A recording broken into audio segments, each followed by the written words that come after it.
महाराष्ट्राचा।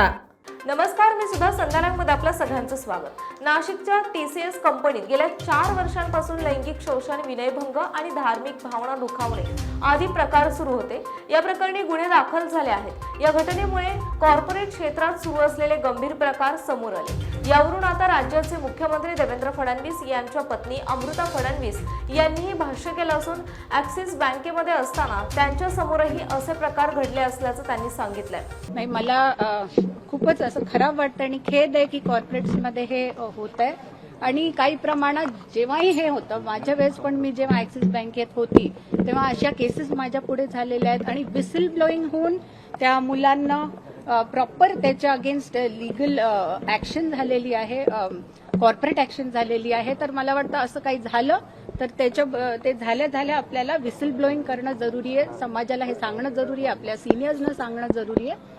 त्याच्यानेच हे बंद होणार पुढे जाऊन। काय नेमकं झालं होतं? तुम्ही ॲक्सिस बँकेत होता, काही अनुभव तुम्ही सांगू शकाल? नाही, अनुभव म्हणजे तेच थोडं स्त्रियांना आपल्या पोझिशनचा इफेक्ट करून कधी असं झालेले आहेत केसेस मला माहित आहेत की झाले होते आणि ते रिपोर्ट झाले होते कॉम्पिटंट कमिटीला आणि त्यांनी बरोबर ऍक्शन घेतली। गृह मंत्रालय अयशस्वी ठरत आहे। लव्ह जिहाद सारख्या ज्या घटना होतात किंवा जे काही गेल्या काही दिवसांनंतर महिलांचे प्रियकराकडून नवऱ्यांकडून ज्या हत्या झाल्या त्यावरून गृह विभागावर प्रश्नचिन्ह उभे केले जातात।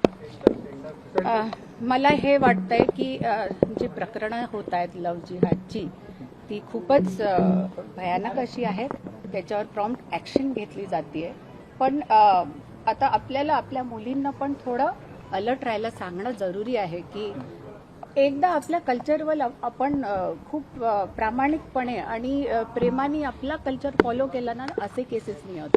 आपले स्वतःचे जी यूथ आहे ना ती कन्फ्युज्ड आहे आज कुठे जावं, त्यांना बॅकिंग नाही आहे आपल्या स्वतःच्या पुराणांची, वेदांची। आपण का नाही त्यांना कल्चर बनवत आपल्या प्रकारे? आपण तसं बनवलं तर ते आपल्याच रस्त्याने जातील। तर आपल्याला थोडं तिथे लक्ष देणं in terms of moral education, Indian values मध्ये जे आहेत ते केले तर खूप फरक पडेल। सारख्या प्रकारात सुद्धा खूप मोठ्या प्रमाणात राज्यात होताना दिसते आहे, कसं बघता तुम्ही? ते तर मी आधीच बोलली आहे की हे भयानक प्रकरण आहे। खरातांनी जे काही आपली बुद्धी किंवा आपलं ते ऑरा क्रिएट करतात त्याचा उपयोग ह्या गोष्टींसाठी केला आहे, याचा खूप खेद आहे।